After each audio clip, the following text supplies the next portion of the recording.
everybody. I am Jessica Koch, and this is another Profound Professionals interview series.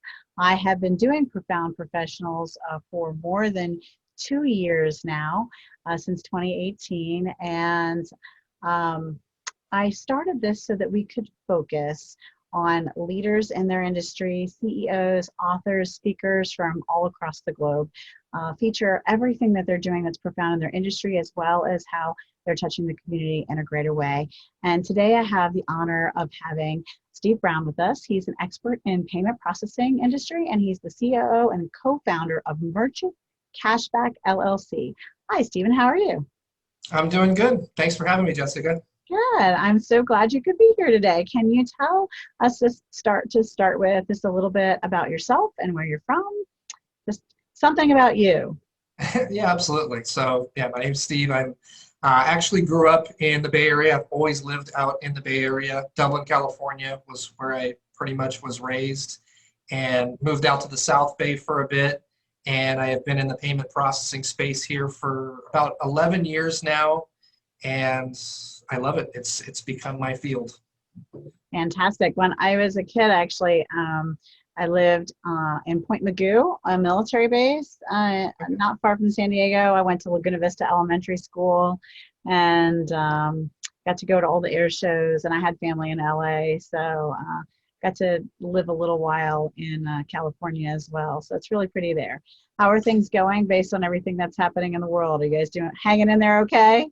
Well, there's fires all over the place right now. There's actually one just not too far from here right now. But outside of that, I think, at least That's family standard and protocol for you guys, though. My yeah, one of my recently. cousins is a very brave. Ricardo is a very brave firefighter in California. Nice. So thanks to all the work that they do to keep everyone safe and their homes intact. And yeah, tough. That's a tough thing every year. You guys seem to have to face, I guess.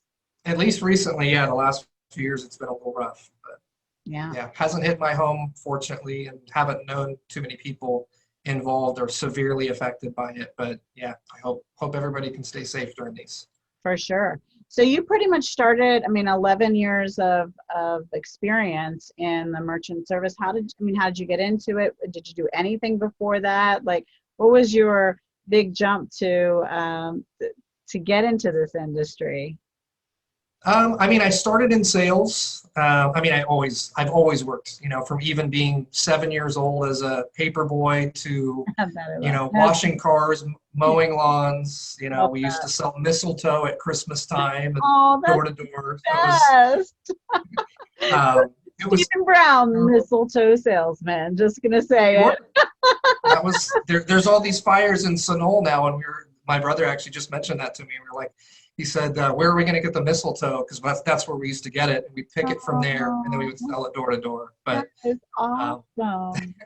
I did that, and then I got into selling in the cable field, which was at the time it was wicked brutal, man. You did old school hardcore sales, man. That's the yeah. It started door to door. It was that's the cut your teeth, wear the shoes off, sole off your bottom of your shoes kind of sales. That's the grassroots. I've got respect for you now. Thank you. Because I've done the same kind of thing. Yeah. It started with Pac Bell. They got bought by AT&T. AT&T got bought by Comcast. I did that for about 8 years, and then did a few other things in between. Didn't really fully find my calling or anything. And then I had a friend of mine who owned a payment processing company since it started in '92. So he had it around for a while. And he'd reach out for me from time to time, and it was just never quite the right fit. And he said, hey, I need somebody to head up my recruiting division, basically to hire up for the whole company, hire the VPs, hire the sales reps, the support reps. So he reached out to me, and I said, yeah, that might be a fit. Had breakfast with him. This was back in 2009, I believe. And, he hired me on. I started as a recruiter, headed up that division. And then after about 6 years, got into more of the sales end of it from that side. So I became the national sales director, and the vice president of sales, who was actually one of the first people that I hired at that company, We kind of took over that channel for several years, and they sold to a larger company in the industry called Evo Payments. They bought out that company. Mm-hmm. So my business partner at the now, who was the VP of sales then, we kind of went over and said, you know what, we did this and we kind of grew this other company. You know, we could either look for another job or we could start our own company on our own. And, you know, it wasn't easy at first. There's no doubt about that, especially in this space. But, you know, a few years later now, I'm really, really glad we did it. And so that was kind of the how Merchant Cashback LLC formed. So you guys, the other company sold, the two of you guys put your head together. And how long is your company itself been in business? 4 years. And so, what direction have you gone since then? But Well, first, it's been, and so let me actually rephrase. Sorry, 4 years that we've been at it, you know, full time, really fully functional. It actually started out where we were going to be like a side arm or a division of that larger processor that got bought out. That was how it started. So actually, we've been around for 6 years technically, but the first 2 years it was like semi-operational, and it's been about 4 years that we've been full time at it. And you provide services all across the country. Mm-hmm. Yeah. And what do you think has been one of the biggest challenges of kind of branching off and starting your own thing that you've faced so far? You become a person of many hats. You know, you need to become everything. You need to including become the one you're wearing. That's, by the way, the company logo, everyone. So yeah, you have to be the installer, you have to be the customer service rep, you have to be, you know, the finance person, you have to be the salesperson. Right. You have to be really a little bit of everything. And even if we have larger companies and banks that might handle some of that support, to really feel, there's nothing you feel quite as comfortable as when you do something yourself. So in most instances, we're pretty hands-on with the entire cycle, even though they could go through, you know, another 800 number and get support from somebody else. We're pretty hands-on with our clients with making sure, hey, are you set up? Are you set up how you want? You know, are you getting the service that you want? And we check in with our clients regularly to make sure that that's the case. Well, entering the online product and online sales space myself, I've learned that a couple of things. This is kind of a scary industry from a business owner standpoint, right? This is one of the services that I have to have, but it's so confusing and there's so much I don't know about it.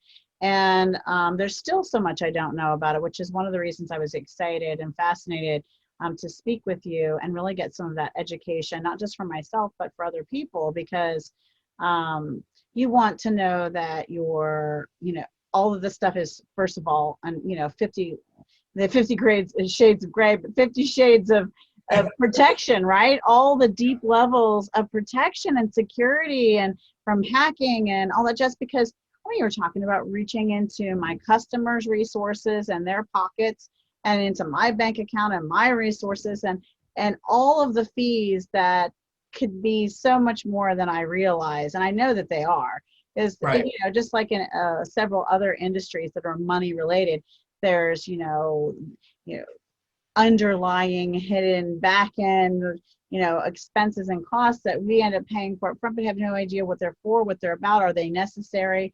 Are they good? So can you give us a little bit of kind of an education on the merchant service industry as a whole, so that people can understand, you know, what to look for, what to be wary of, just really kind of understand it better, so that they have some clues of where to start? Yeah, I mean, I have a few points if you don't mind. Do you mind if I share my screen here real quick? Let's take us through it. Give us a clue. All right, perfect. All right, so there's a few different things really to kind of look for as a merchant.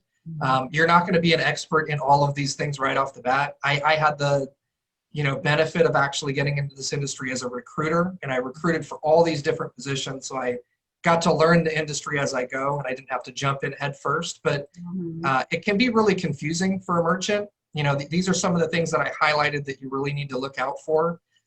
There are a lot of unnecessary fees in this space that merchants are paying for. And even if there aren't, let's pause for a second on that. So are those unnecessary fees, are they all apparent and listed out on the invoices that the individuals pay?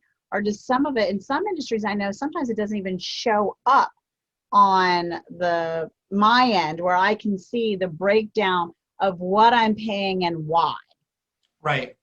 So several different things. So one, a lot of it is on what's called a merchant processing statement. Almost all of the fees are there. Every once in a while, these merchant service companies get a little tricky and they bill off statement as well. So you get a statement for what all of your fees are supposed to be, but then in addition to that, you should look out for other things that you could be being charged for, which could be leasing for equipment.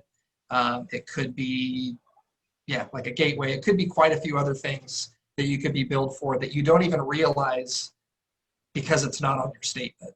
And I had actually highlighted here a couple of like examples of some of the things that, this is just a sample statement. So this is like a merchant that, and this is high, right? But this is a merchant that didn't even process a penny. And if you look here, one of the big things on here is called PCI non-compliance. It's about 6 lines down or so here. Mm-hmm. And different companies charge different amounts for this. But essentially, it's you do a survey once a year to make sure that you're following basic protocol. You're not leaving out credit card numbers on your desk. You're not doing basic things that you're not supposed to. And some companies will charge $25. This one here, as you can see, they're charging $49.95 a month just for somebody not doing a survey that probably takes about 15 minutes to do once a year. And these companies, the sad part about it is they don't really reach out to you and tell you this is something that you need to do. It's just in these long terms and conditions when you sign a contract that you're supposed to become compliant within 90 days. And if not, you get billed this, and they might send like an introduction email for you to do a survey one time. But if you look at some of these emails, because I've seen them before, is they look like spam. They look like, somebody's baiting you to click on a link to try and steal your information. And that's the thing that you're supposed to fill out to avoid this fee, which is kind of crazy. But if you look at these are all different, just monthly fees. They have all these different names for them. And the statements look fairly different. So that's why what we try and do is we try and go over, like, here's an example of these statements. Like if somebody looked at this and you look at all of these line items and these numbers, the fees don't add up to a ton, but when you add them all up, they really add up. Especially if you're doing 1,000 transactions, right? Exactly. I mean, then you really have to have like the bookkeeper or the accountant or whatever checking all of this line by line and genuinely questioning it. And that means that person has to actually know what the heck they're even looking at. Exactly. And most of the bookkeepers we work with, they're not experts in this space. So they really just look at what were my fees and how much did I process? And does it seem like a fair amount? Because if they don't understand these statements, they don't really understand what really are valid charges and what ones are just, company profit margins. Like if we look at this one here, one of the big ones as well was that non-compliance fee, which let's see here, it's right. I'm not sure if you can see my mouse on mine. I can. You can. Okay, perfect. So it says there, monthly PCI non-compliance fee, $125 this company charged. And that was, again, so basically somebody didn't do that survey that takes them about 15 minutes to do once a year. Probably were never even notified that they needed to do it. I'm assuming that. At least I've just been around long enough that most merchants don't even know it exists. Right. And when I point it out, they're like, wow, just by that one fee, let alone lowering pricing or doing other things, there's, $125 off there. Yeah, an annual savings of XYZ, right? Right. Wow. And then, oh yeah, they never charged me for the equipment. You look at this bottom line here. It says monthly rental billing for equipment. $65. Right. They think that the equipment was free, but there it is. The price is right there. Right. Yeah, $65.25 a month, and it's equipment that probably costs something like that might cost $300 or $400, and they're paying $65 a month to rent it. So it's something that they could have bought outright after being billed for 4 or 5 months. Right. but yeah, those are some of the things. And I'm kind of harboring on this non-compliance fee just because over the last One. 6 to 8 months, it has just been, customers have been gouged. You know, these fees used to be, every company was $20, $25 a month.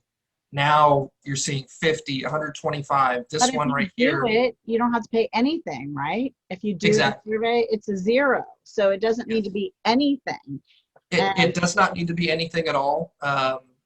And you know, we help our customers walk them through it, or at least show them, here's we set a reminder, hey, you guys have 90 days to do this. And we set a reminder after about 60 days, if they haven't done it, to reach out to them and say, hey, you know, do you have 15, 20 minutes? I know you don't because you're a business owner, but it's going to be worth your time it's going to to save do you this money. once a year and save. So for example, this one, and this is just outrageous, Yeah. but $299 that they were charged for not being, you know, And compliant. they're charging them that monthly for not doing something one time a year.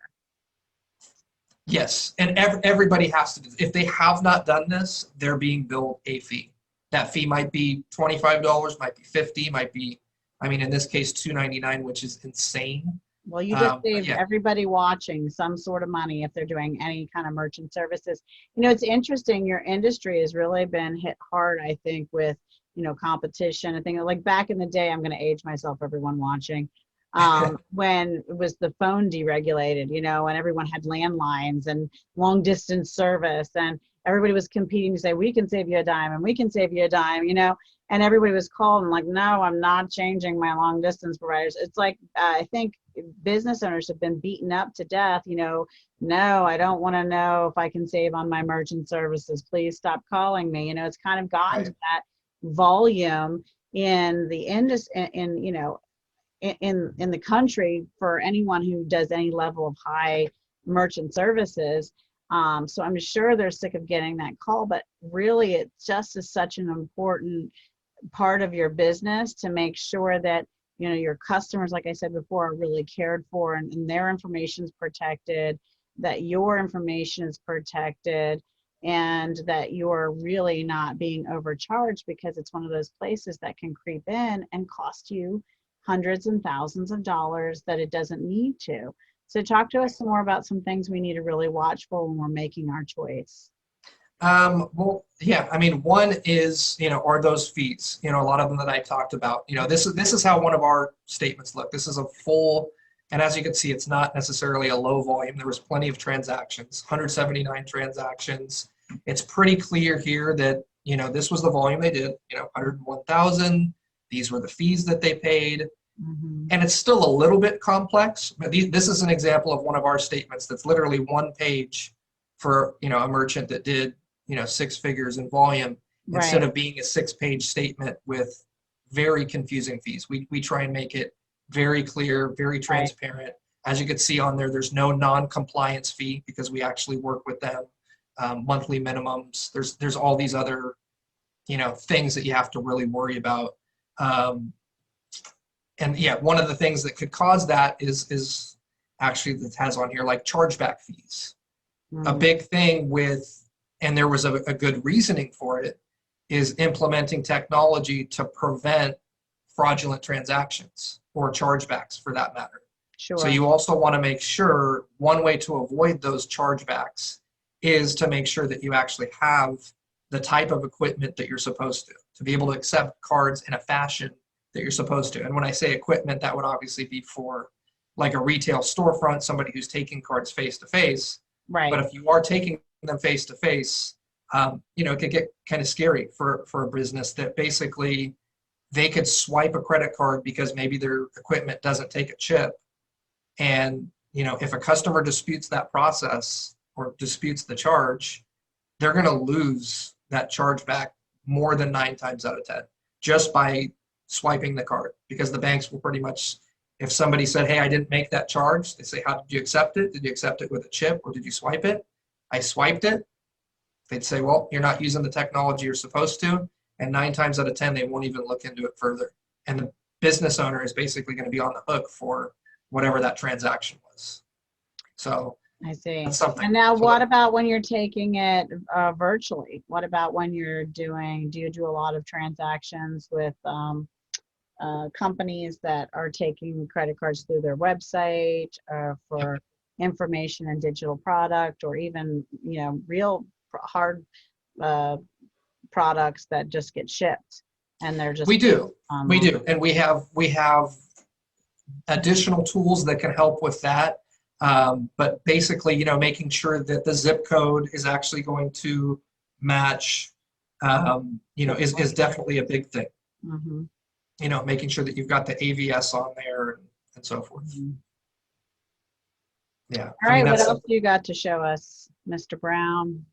let's see. So yeah, from an equipment standpoint, we have all sorts of different equipment options. Whether you're taking mobile payments, or here's like an example of a point of sale system. Hmm. A lot of companies, again, they get like a point of sale system for a restaurant or for a large business, and they end up paying either thousands and thousands of dollars for a system, or they end up leasing it and paying several $100s a month. Hmm. We have the tools and equipment, and we're not really in the business of sticking somebody with a lease, sticking somebody with some payment where they're going to end up paying $5,000 over time for something that's a few $100s. So yeah, you want to make sure that you're actually taking transactions on compliant equipment, and we have pretty much solutions for just about every business type. And one of the main things that I would definitely recommend, if you don't know whether the fees are valid on your statement, you don't know what to look for necessarily. Do a Google search. I mean, I have an example of ours. Of course, we want you to use us, no doubt. But That's right. do a Google search of just put in a company name that you may already work with, or one that you want to look at, and look at how their reviews are online.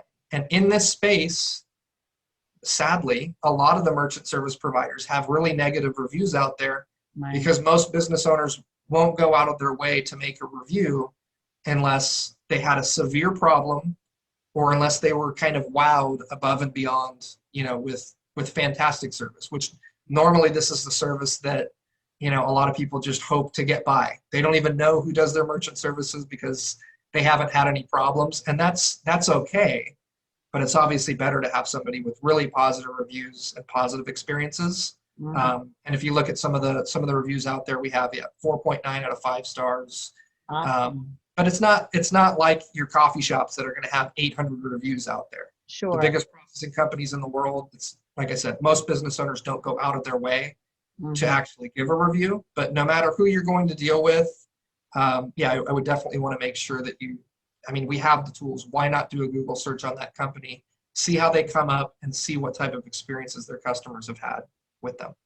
And just because you're located in California, again, I just want to reiterate, doesn't mean that you can't service any kind of organization or company nationwide, correct? No, we probably have, I'm going to say 85% of our businesses that we have are not based in California. So Absolutely.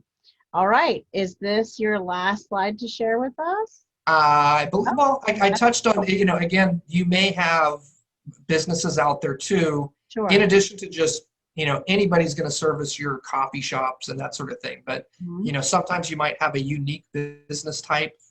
I have some listed out there, check cashing, money remittance, consultants.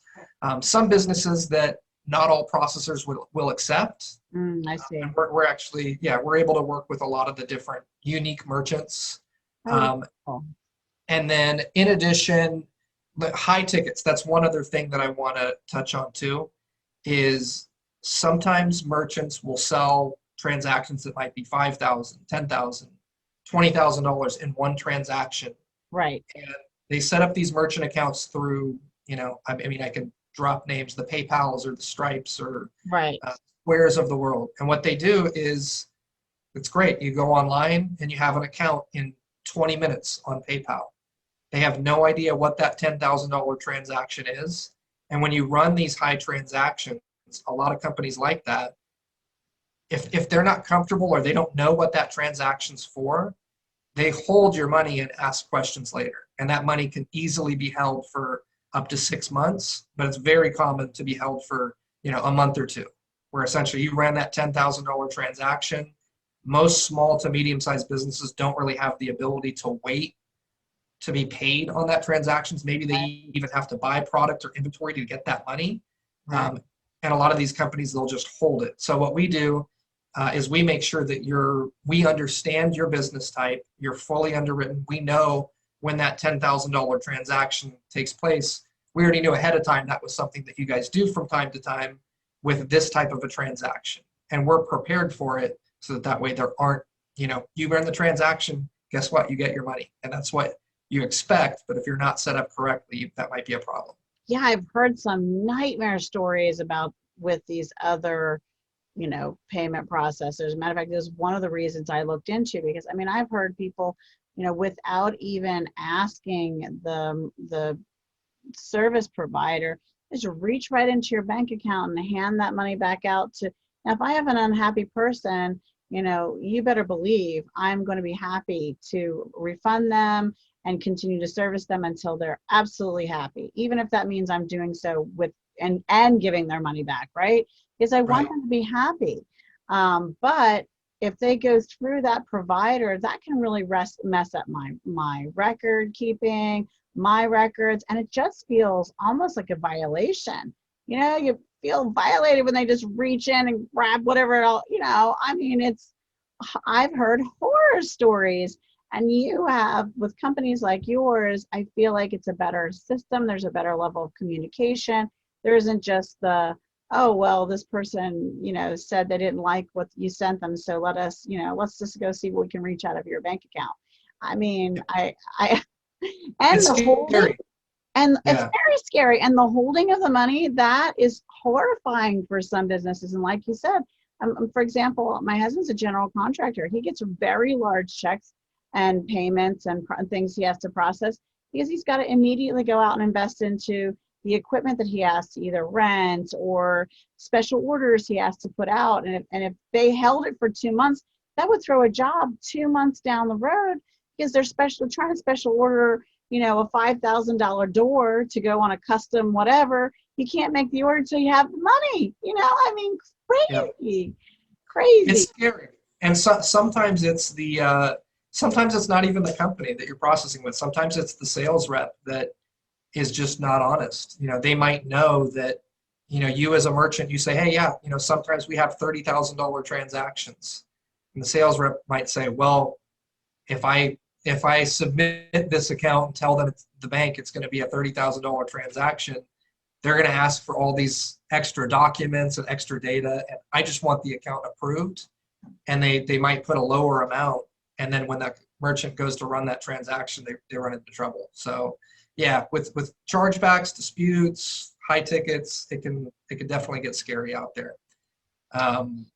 So Yeah. tell And us then about the Merchant Cashback is your name. So Merchant Cashback. So you have this great rebate up here. Give us a clue about why this is the name of the company, and what are we looking at here? right. So pricing isn't everything in this space. You obviously want to be able to make sure that you get quality service from a company that you can trust. Like I said, make sure that you actually do your reviews, make sure that they set you up correctly, not being charged a lot of these fees.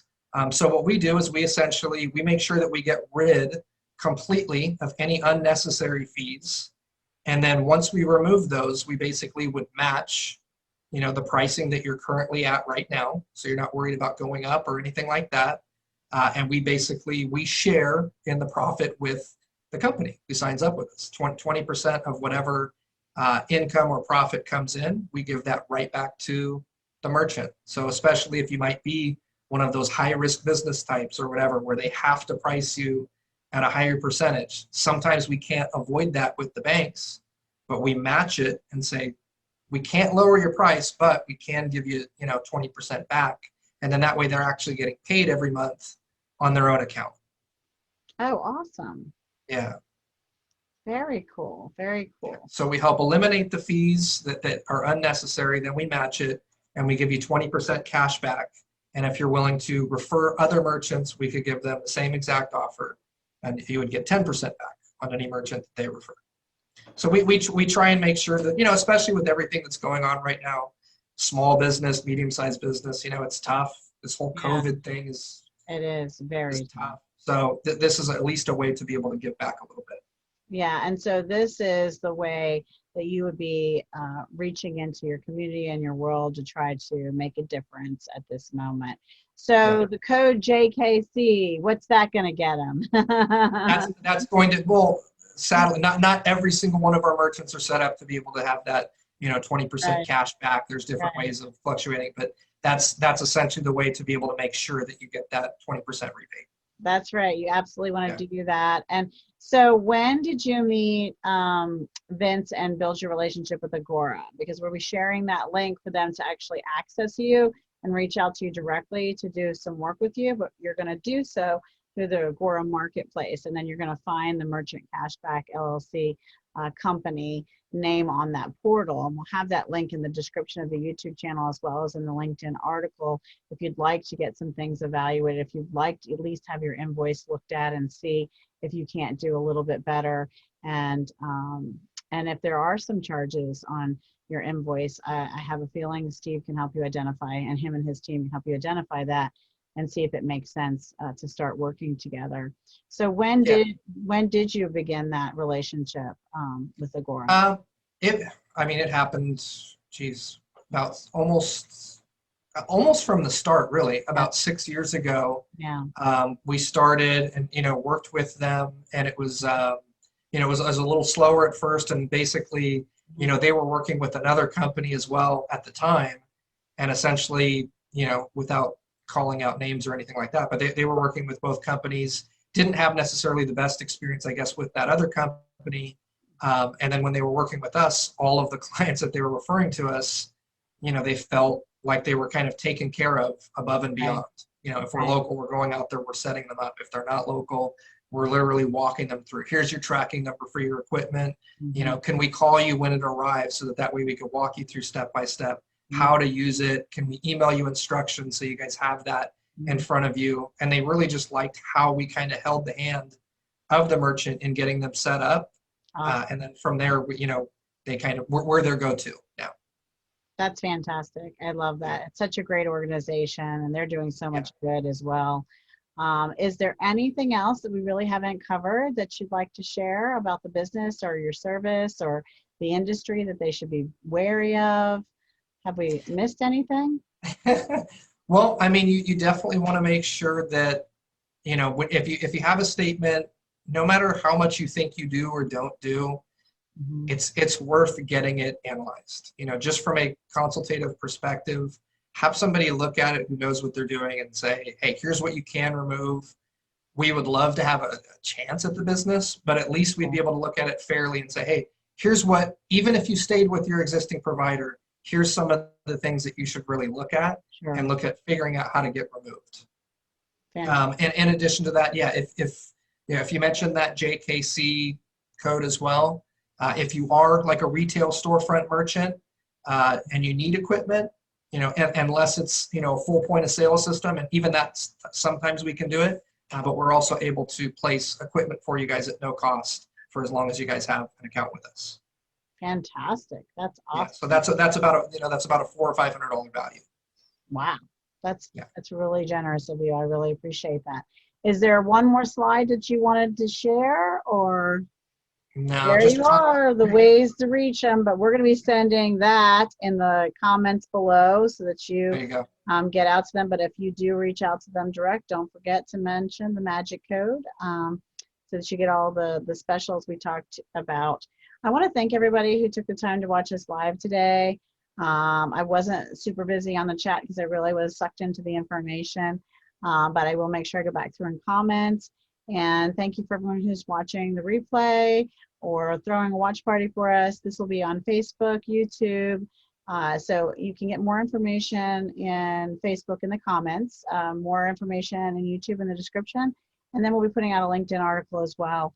And then I'll also I'll be creating a space for this on my website to link you straight into Agora, which will take you to Merchant Cashback. Steve Brown, thank you so much for spending time for us. Everybody, you know how to show your love. You have to show it with an action. Take an action. Like, share, comment, subscribe, hit the subscribe button, and tell all your friends so that they have this information too. before we completely say goodbye, is there one last thing, Steve, you could share with us? Something you do in life, a quote, a book, just something that's made things better for you with everyone before we completely say sayonara till next time. I mean, I think a big thing for me is just we're in this digital age where, everybody's in front of a tablet or a computer or a phone, Yeah. and you really get kind of stuck and almost, elapsed into it. But basically, you know, take your time, go out for a walk. You can make your phone calls, you can talk to clients, but a big thing for me is actually going out there, getting some space. Even after this, I loved talking to you, absolutely, but I'm also in front of a computer screen as well. Right. So, we want to make sure that, when I get out here, I'm going to go, take a walk, get a little fresh air, and it helps keep me sane. I think that's awesome. And I think you make a really good point. Getting that fresh air and sunshine, I think, helps us to achieve more, and is so important now more than ever to, I have a girlfriend who actually sets a timer so that she doesn't let the time, because sometimes you sit here and it just goes, so Yeah. after a certain break point, she makes the alarm go off. So it's mandatory for her to remember, get up, go outside, drink more water, whatever it is you're trying to do. So really great advice. Thank you, everybody. I really appreciate it. And until next time on Profound Professionals, I'm Jessica Koch, and this was Steve Brown, and we'll see you next time. Thanks. Bye. Awesome. Thank you. Bye.